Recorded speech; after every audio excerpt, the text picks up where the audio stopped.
In the external universe there is ceaseless turmoil, change and unrest.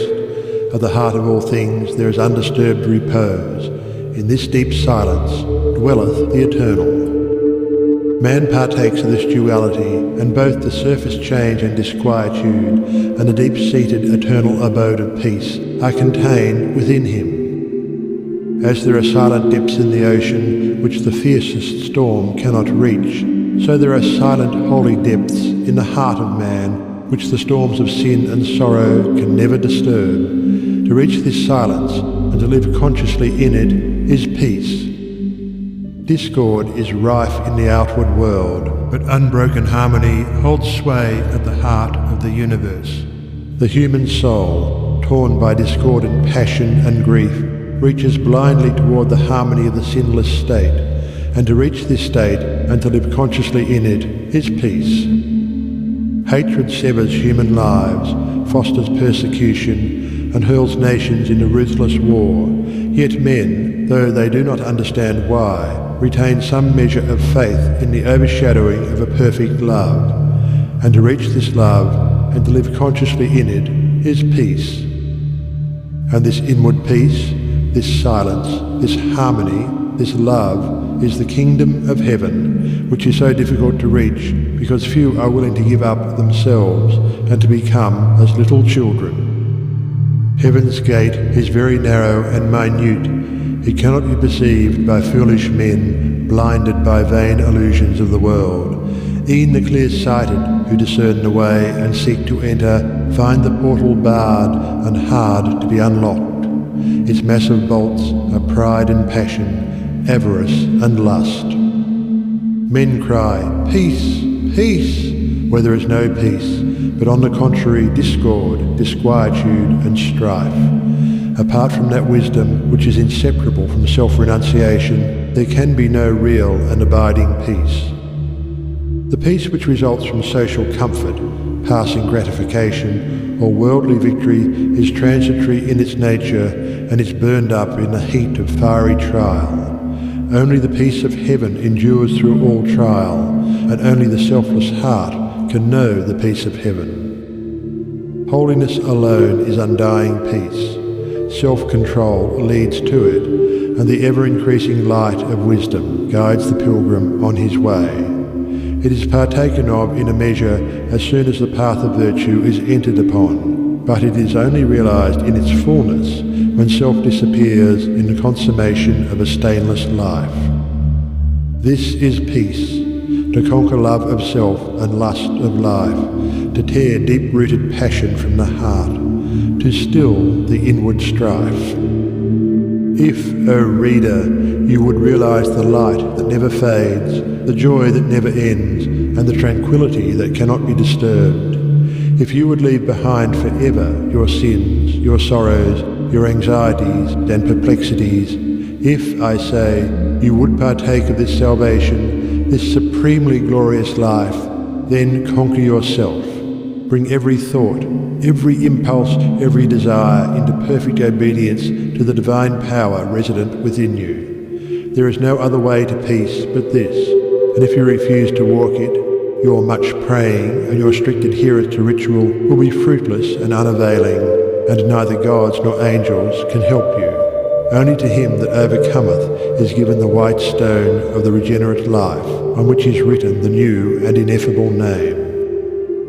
Come away for a while from external things, from the pleasures of the senses, from the arguments of the intellect, from the noise and the excitements of the world, and withdraw yourself into the inmost chamber of your heart, and there, free from the sacrilegious intrusions of all selfish desires, you will find a deep silence, a holy calm, a blissful repose, and if you will rest a while in that holy place and will meditate there, the faultless eye of truth will open within you, and you will see things as they really are. This holy place within you is your real and eternal self.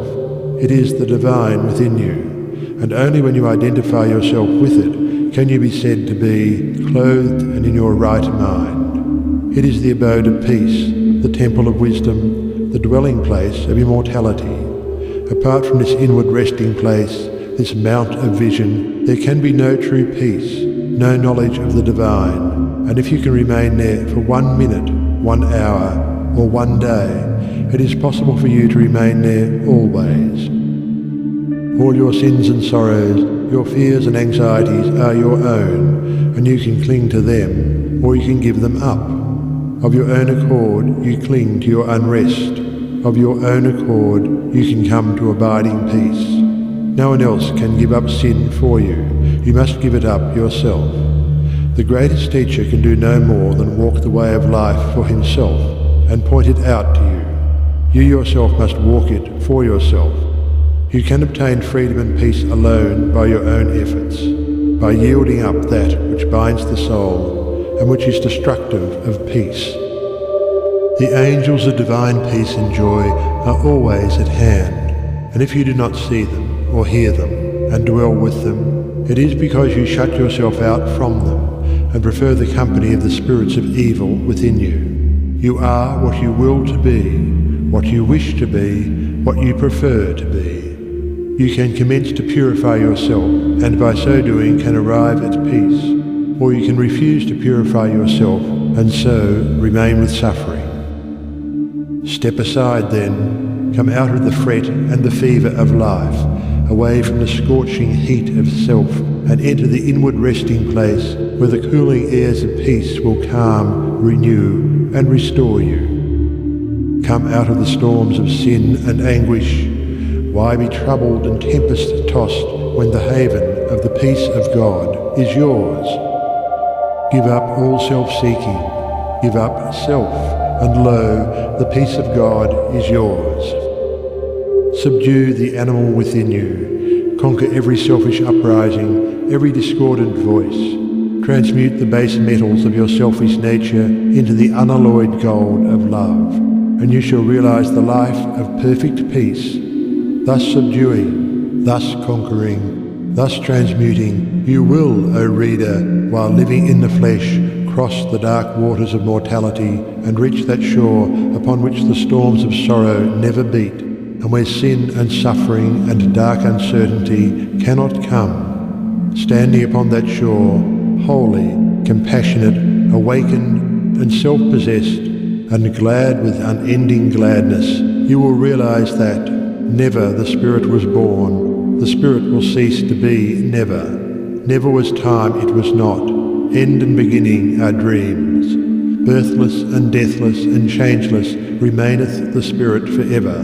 Death hath not touched it at all, dead though the house of it seems.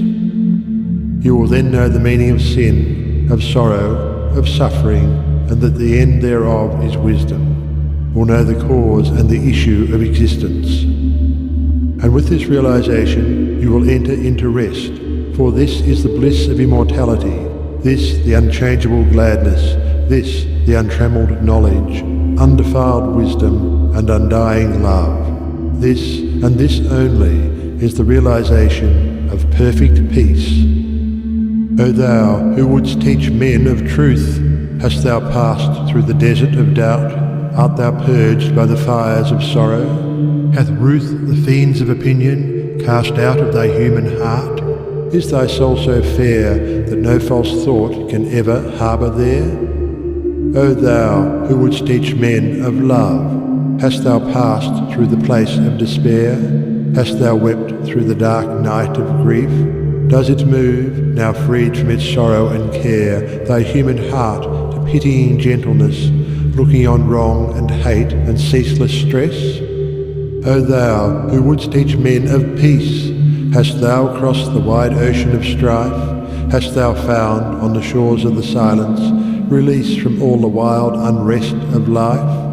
From thy human heart hath all striving gone, leaving but truth and love and peace alone? End of section 7. End of The Way of Peace by James Allen. Recording by L.G. Park.